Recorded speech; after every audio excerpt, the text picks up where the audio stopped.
Okay, let's go on that note. Thanks so much for joining in, Mr. Mehta, giving us more insight into the kind of revenues that you are likely to garner from this NHAI road contract, the stock of Ashoka Buildcon at 175.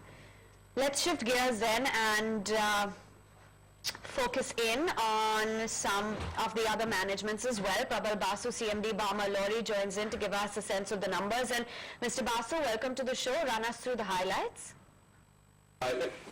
Yeah, actually this first quarter results have been very satisfactory. In fact, this is one of the best quarters, best first quarters in the last 5 years, I would say. It has been mainly possible because all manufacturing activities have been doing well in this quarter. It is basically because the raw material prices are favorable than last year. Steel and base oils which we use this year has been quite substantially lower than the last year levels, and this has added to the margins, and so naturally this has been a very good quarter for the company. All the various LSBs have done well, except probably travel and vacations, which is marginally down from last year levels. But things are definitely looking up. We are seeing green shoots in the economy, and so we look forward to a good year, I would say.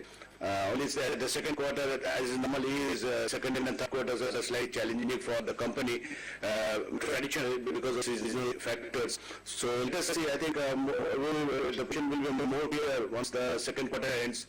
But definitely we are optimistic. We are taking internal targets to grow in this year substantially from the last year levels. Sure, and now your revenue from the logistics infra and services segment has increased significantly on a year-on-year basis. Is that going to be your new focus area? Yeah, in fact, the main focus area for the company per se has been would be going forward three basic SBUs, that is the diesel, lubricants, logistics, and travel and vacations. And definitely, as you rightly pointed out, there is a significant growth in the logistics activity, and we also realize that, and we are focusing on the logistics part. We are making large investments in the logistics area in the form of setting up of a multiple logistics hub in Vizag, and also temperature control warehouses at various locations. So going forward, we want to invest around 400 crores in this two projects in the next couple of years. So the thrust is definitely on logistics, and we see opportunity to grow. Just take a look at the kind of segmental, revenues that they've clocked in that we were just talking about a while ago. The industrial packaging is coming at about 164 crore rupees. Logistics infra at about 143 crores. Greases at about 101 crore rupees, and the others is about 20 crores.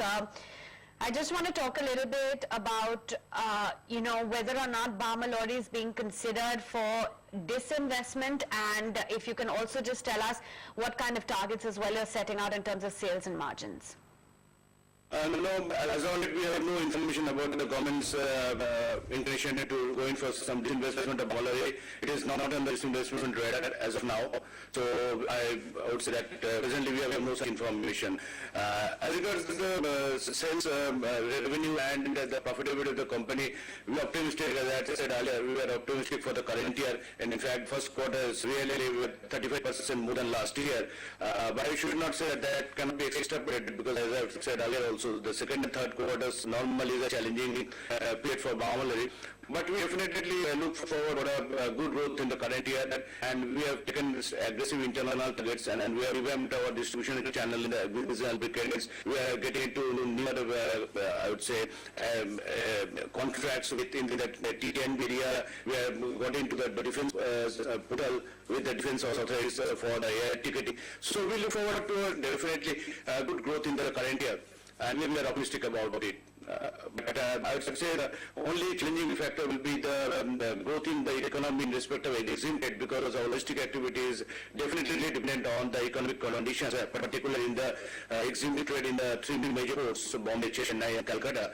So that would be, I would say, a challenging thing, because currently Bombay port has some issues, issue in the port in respect of labor. Right. In fact, it was not functioning properly with one of the minerals. Sure. So apart from that, we will definitely look to a good year in the current year. Yeah. Sure, fair enough, Mr. Basu. We wish you all the best for the upcoming quarter as well as the year. And that's the management of Balmer Lawrie. We say that the Q1 performance has been satisfactory and lower commodity prices have aided the earnings in Q1. Though the stock currently is seeing a bit of a pressure there, down in trade by more than 1%. But let's connect with the management of Rajesh Exports then. Rajesh Mehta, who's the executive chairman, now joins us on the phone line. On the back of the numbers that the company has reported sales an uptick of about 92%. Mr. Mehta, good to have you with us on Hot Stocks. First up, your sales as well as profits have grown, but margins have come under pressure. Why is that? Well, no, actually, if you see, our company has performed very well during the first quarter of this year. We have clocked sales of around 15,100 crores, which is about 91% higher than the corresponding quarter. Even with regard to profits, we have clocked a net profit of 237 crores, which is about 100% more than the corresponding quarter. That is, we are more than 100% growth